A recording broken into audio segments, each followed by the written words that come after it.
এইটো ভিডিঅ' মই আৰম্ভ কৰিছিলোঁ 30 ডিচেম্বৰৰ দিনা আবেলি 4টা বজাৰ পৰা। পাৰ্চেলবিলাক আহে কিন্তু চাবলৈ সময় নাপাওঁ, ছোৱালী হৈ থকাৰ কাৰণে সুবিধা হয়, পটককৈ চাই মেলি কিনে পচন্দও হ'ল, ভালদৰে এইকেইটা ৰাখি থ'লোঁ।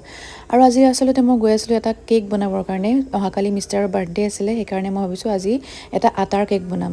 তাৰ কাৰণে 3টা কণী লৈছোঁ আৰু এইটো কাপেৰে জোখমতে যিমান দেখিলে আপোনালোকে চেনি দিছোঁ, সিমানখিনি ৰিফাইন তেল দিছোঁ আৰু আটা কিন্তু পূৰা 1 কাপ দি দিছোঁ। আৰু তাৰ মাজতে প্ৰথমতে দিলোঁ এচামুচ বেকিং পাউডাৰ আৰু 4/4 এভাগ মানে অকণমান যে দেখুৱালোঁ সেইখিনি আছিলে ছ'ডা। এইখিনি পূৰা ভালদৰে মিক্স কৰি কনচিষ্টেঞ্চিটো চাব লাগিব, একদম ডাঠ হৈ থকা দেখা পাই মই অকণমান গাখীৰ দি কেনে আকৌ ঠিক কৰি ল'লোঁ।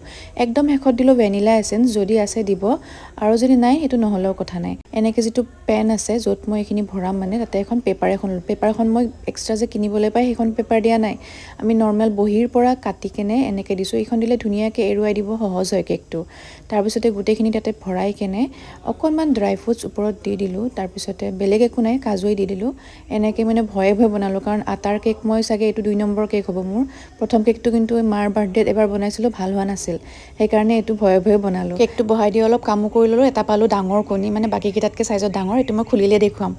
আৰু ছোৱালীক ইপিনে ব্যস্ত কৰাই থৈ কৰিছোঁ কামখিনি, নহ'লে একদমেই কৰিব সুবিধা নাপাওঁ। আৰু ভয়ে ভয়ে কেকটো চাবলৈ গ'লোঁ কি হৈছে, কিন্তু ইমান ধুনীয়া হৈছে, মানে ইমান ধুনীয়াকৈ ফুলিও গৈছে আৰু ধুনীয়াকৈ সিজিও গৈছে। 45 মিনিটমান সময় একদম চিমত ৰাখিছিলোঁ মই। আটাৰ কেক নে ময়দাৰ কেক ধৰিবই নোৱাৰি। আৰু দেখিছেনে কাগজখন যে ইমান ধুনীয়াকৈ এৰি আহে, এনেকৈ কাগজখন তলত দিলে লাগি যোৱাৰ সম্ভাৱনা নাথাকে। ময়দাটো আজিকালি চবেই কোৱা হৈছে যে বহুত বেয়া হয়, কিন্তু আটাৰে আমি এনেকৈও কেক বনাই ল'ব পাৰোঁ ঘৰতে। আৰু 31 তাৰিখে কাটিম বুলি ভাবিছিলোঁ যদিও ছোৱালীৰ হেঁচাত সিদিনাই কাটিবলগীয়া হ'ল। আৰু খাই যে ইমান টেষ্টি হৈছে, মানে আটা নে ময়দা গমেই নাপায়। আৰু এনেকৈ আটাৰ কেকেৰে বাৰ্থডেটো অকণমান চেলিব্ৰেট কৰিলোঁ, সাঁচি থ'লোঁ মুহূৰ্তবোৰ। আৰু চাওকচোন কেকটো কিমান ধুনীয়া ফ্লাফি হৈছে, আপোনালোকেও বনাব দেই।